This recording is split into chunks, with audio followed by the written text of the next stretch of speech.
Nation of Fit in 10, welcome to day 65. And if you have not booked your scan, please make sure you do. Go to www.cali.com/train on Main. It is in your macro email that I sent you out yesterday. Book your scan ASAP because they're happening this week, Friday and Saturday. So book it. It's your final scan. We got some feedback today, so let's get into it. This person writes, this is under name something you can improve upon for the following week. I have been struggling with protein just from a deviation from food prep for the week. Right, because I believe this person is away, but I don't know where you went. You know, I will tell you that, you know, I know this will depend on where you go and what you do and everything, but as I mentioned yesterday, where there is a will, there is a way. And when you go away, especially if you are, you know, let's just say you're going skiing, for instance, you don't want to be prepping food while you're away skiing.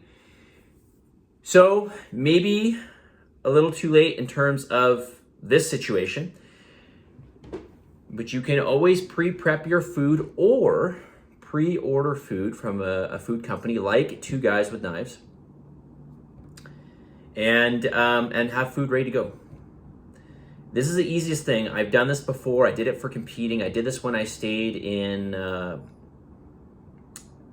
So when I competed at the North Americans a couple years ago, I was staying in a hotel. And so I didn't have a kitchen or anything, but I did pre-make my food. Forgive me if you heard the story before, but I pre-made all my food. I put it in a cooler. I taped up the cooler. I put it on plane as luggage and took all my food with me. And it's so easy because when you get to your destination, you have all your food done. You just literally take it out in bags or whatever. You know, if you say ordered food from Two Guys with Knives, for instance. You have all your food ready to go, and it's easy, and you're not guessing, and you know you're getting good quality food, especially if you've made it yourself, and it's ready to go. So, you know, this is what I would recommend doing. This is, you know, if I've mentioned this message many times, if you fail to plan, you plan to fail. Right? So without the planning, if the planning is not there, and this goes for anything really, if the planning isn't there, then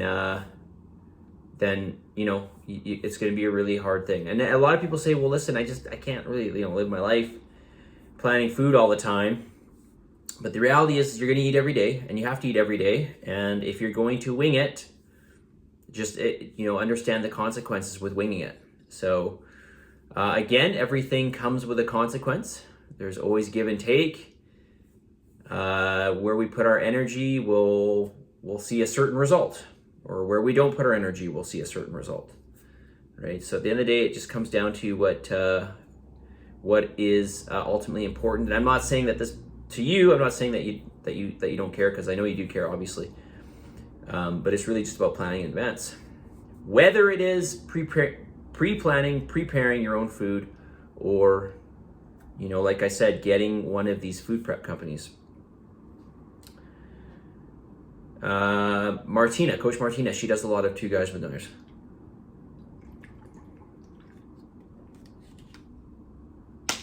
Most of their meals are all real whole food meals. Name something specific you need help with. Just sprinting through the finish and trying to keep in mind, it's not a nap after the finish, but it's an ongoing race. Trying not to think of the end as the end so that I don't lose momentum. Yeah, I mean, listen, I wouldn't necessarily call it a race post-challenge. The reason why I call the challenge a race is because it is only 70 days, right? But yes, you are quite right, and you know, obviously, I want you guys to, at the very least, maintain, if not improve. I mean, hopefully, you're going to further improve post challenge. But really you can think of it as more of a marathon, and that's probably what you mean.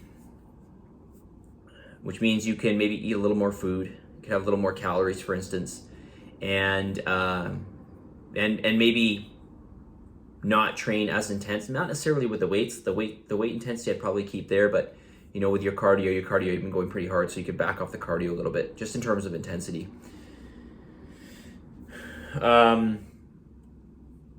But yeah, I mean, just coming back to this point and the point prior to this, it's you've got to have a plan going forward, and it is really easy. I know a lot of people really get in the sort of stuck in the weeds or buried in the weeds in terms of, should I have, right now I'm having 1,400 calories. Should I stay at 1,400 calories? Should I go to 1,500 calories? Should be 50 calories? Should I eat 110 grams of protein? 120 grams of protein? But the reality is if I just gave you your numbers from the get-go and you just follow those numbers, so if I just gave you week 1 numbers and you just follow that and you stuck with it for the entire 10 weeks, you still make really good change. I don't actually really make that much change to your numbers throughout the challenge. So my point is if you stick within the numbers, and I am going to give you guys, actually I should send it out, it's a good reminder actually, to send out your exit strategy. But putting the exit strategy aside, the one that I send you, if you just stick within around the numbers that you have, you're going to be fine. Okay, whether you're week 10 or week 1. There's only about a 10% difference between the two for most of you.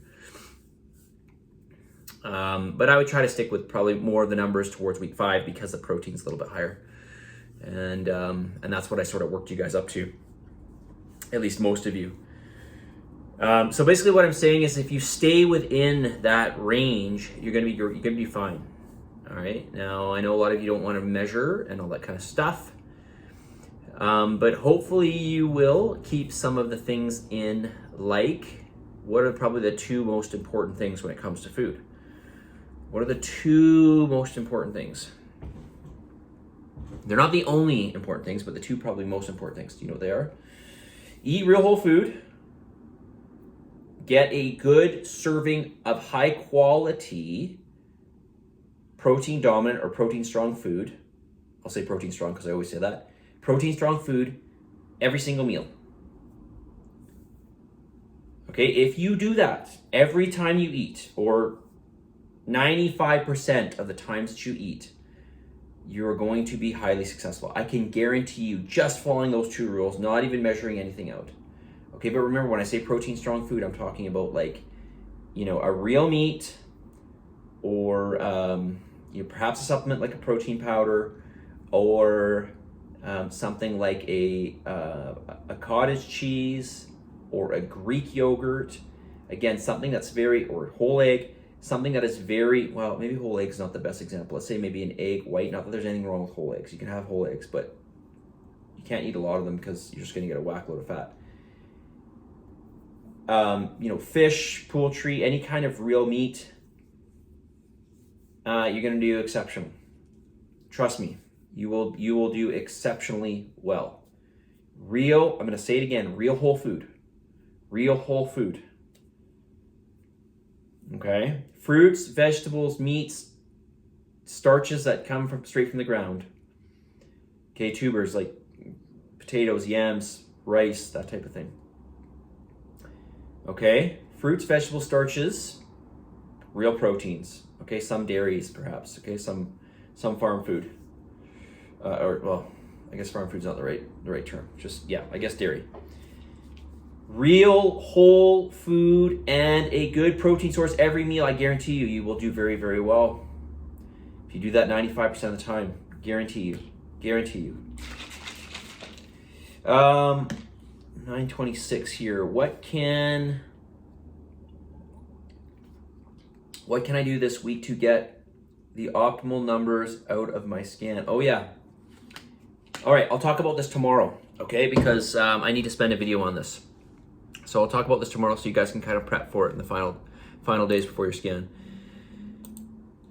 Message of the day. Day 65. Being challenged in life is inevitable. Being defeated is optional. Being challenged in life is inevitable. Being defeated is optional. We've got to keep going. We've got to keep trying. Knowing, I should say, that, the more you try, the more success you're going to have, but also the more you try, the more encounters the more signs pop up that you're, the more trouble you're going to encounter is basically what I'm saying, right? If you don't try at all, you're not going to encounter any problems, right? You're not going to encounter any success. Nothing's just going to happen.